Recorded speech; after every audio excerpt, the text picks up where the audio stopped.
রাশিয়ার রাজধানী মস্কোর একটি ভবনে প্রবেশের সময় নাটকীয়ভাবে হত্যা করা হয় দেশটির শীর্ষস্থানীয় সামরিক কর্মকর্তা লেফটেন্যান্ট জেনারেল ইগোর কিরিলভকে। দক্ষিণ পূর্ব মস্কোর রিয়াজিনস্কি অ্যাভিনিউয়ের একটি আবাসিক ভবনের কাছে একটি স্কুটারে রাখা বিস্ফোরকের মাধ্যমে ফিল্মি কায়দায় হত্যা করা হয় রাশিয়ার nuclear, biological and chemical protection ট্রুপসের 54 বছর বয়সী লেফটেন্যান্ট জেনারেল ইগোর কিরিলভকে।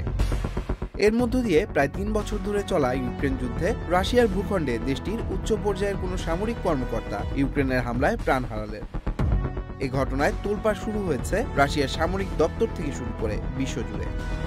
হত্যাকাণ্ডের পরপরই দেশটির ফেডারেল সিকিউরিটি সার্ভিস জানিয়েছে লেফটেন্যান্ট জেনারেল ইগোর কিরিলভের হত্যাকারী হিসেবে 29 বছর বয়সী উজবেক নাগরিককে চিহ্নিত করা হয়েছে।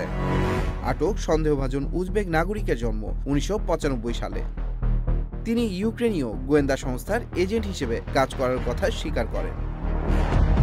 উজবেক সেই নাগরিক ঘরে তৈরি একটি উচ্চ ক্ষমতাসম্পন্ন বিস্ফোরক ডিভাইস নিয়ে মস্কোতে পৌঁছে এবং সেটি কিরিলভের বাসভবনের গেটের কাছে বৈদ্যুতিক স্কুটারে রাখেন। কিরিলভের অবস্থার নজরদারির জন্য সন্দেহভাজন হামলাকারী একটি গাড়ি ভাড়া করেন। হত্যার সময় পুরো ঘটনাটি ওয়াইফাই ক্যামেরার মাধ্যমে ইউক্রেনীয় গোয়েন্দাদের কাছে লাইভ ভিডিও হিসেবে প্রেরণ করা হয়। এফএসবি জানিয়েছে কিরিলভকে হত্যার বিনিময়ে সন্দেহভাজন ব্যক্তিকে 1 লাখ ইউরো পুরস্কার এবং ইউরোপিয়ান ইউনিয়নে যাবার অনুমতি দেওয়ার প্রতিশ্রুতি দেওয়া হয়েছিল। অন্যদিকে ইউক্রেনের সিকিউরিটি সার্ভিস এই হত্যাকাণ্ডের দায় স্বীকার করেছে।